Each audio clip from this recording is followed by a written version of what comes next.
morning rises over pale stone, and the wind still cuts. A woman adjusts her cloak, as if turning invisible by habit. She goes down a narrow street, and the city pretends everything is normal.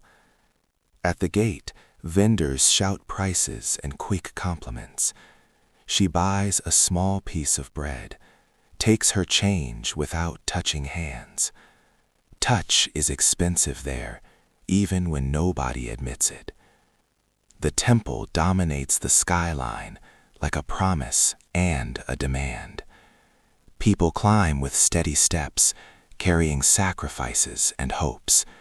She climbs too, but by streets that do not grant honor. In that time, Jerusalem smells of smoke and animals. Blood from altars lives beside incense and dust. And between one prayer and another, necessity finds its gaps. She does not use a name that lasts in other mouths. A nickname is enough, because nicknames do not create rights. When they call her, the voice stays low, as if hiding. Her clothes try to look ordinary, with no ornament that gives her away. Even so, there is a way she walks that reveals fatigue.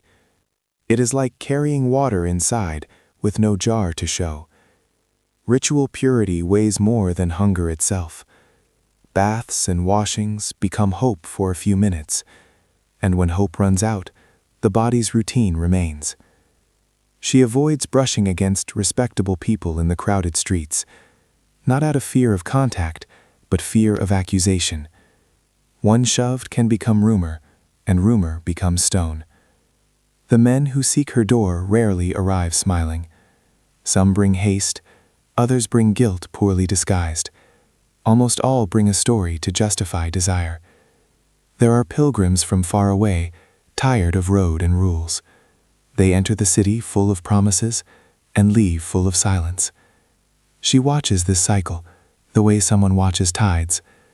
There are also Roman soldiers, sure that nothing happens to them. The metal of armor shines, and arrogance shines with it. She learns to say yes with her body and no with her eyes.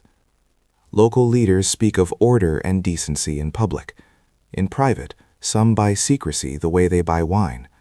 The price of secrecy changes with the client's family name. On hot nights, the smell of burnt oil clings to hair. She walks close to walls where shadow protects and accuses.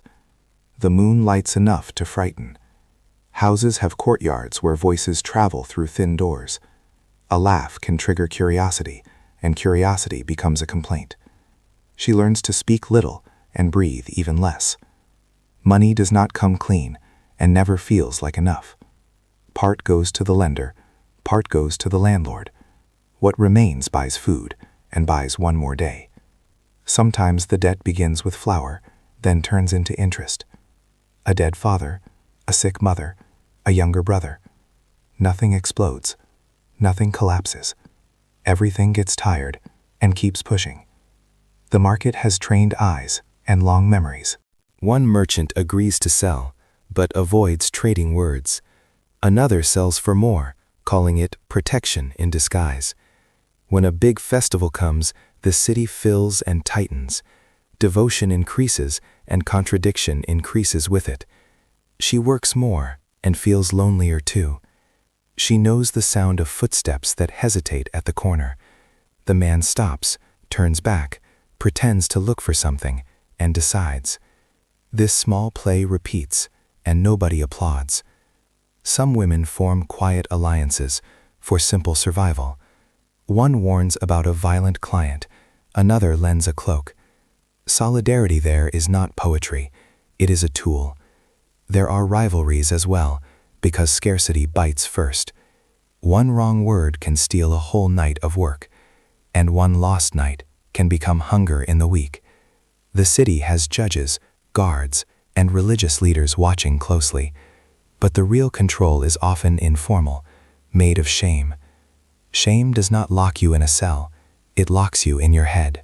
She knows stories of clean women who fell fast, a broken marriage, a pregnancy without protection, a man who vanished.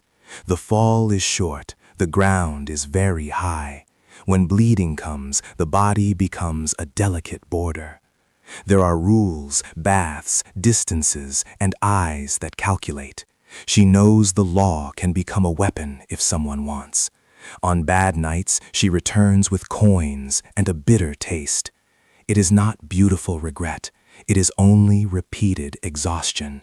She washes her hands as if washing a destiny. Sometimes she hears about a rabbi walking among the poor. They say he eats with despised people without making a face. The rumor arrives light and turns heavy in her mind. His name runs through alleys like wind with no owner. Some call him danger, others call him hope. She does not know which he is, but she feels curiosity growing. She has learned that pious men can be cruel while smiling. They condemn with gentle phrases and clean hands. The condemnation, however, leaves marks nobody sees. On an ordinary day, she passes near a public fountain. Women talk, and the subject changes when she arrives. Silence weighs more than insult, because it feels final. Her fear is not only violence, it is invisibility. Being seen as sin is terrible, but at least it is being seen. Not being seen is worse, because it erases the future. When rent is late, the landlord becomes too polite. He offers help and charges later with different interest. She understands the message and feels her stomach tighten. She keeps her coins in rough cloth, hidden in the mattress. From time to time, she changes the hiding place by instinct. In Jerusalem, instinct is a second job. At a corner, a boy asks for food with a face that looks practiced. She shares a piece of bread without making a speech. The boy chews fast, as if someone could confiscate it. She also knows sick women with fevers that do not leave. No family, no husband, no steady place. They disappear.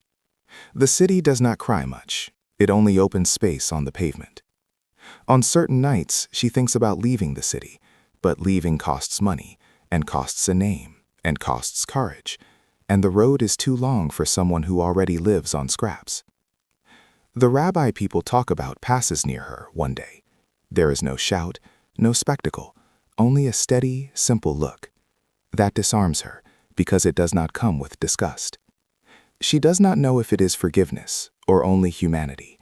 The effect is the same. For a moment, she breathes as a whole person. Then the city returns to its weight, as it always does.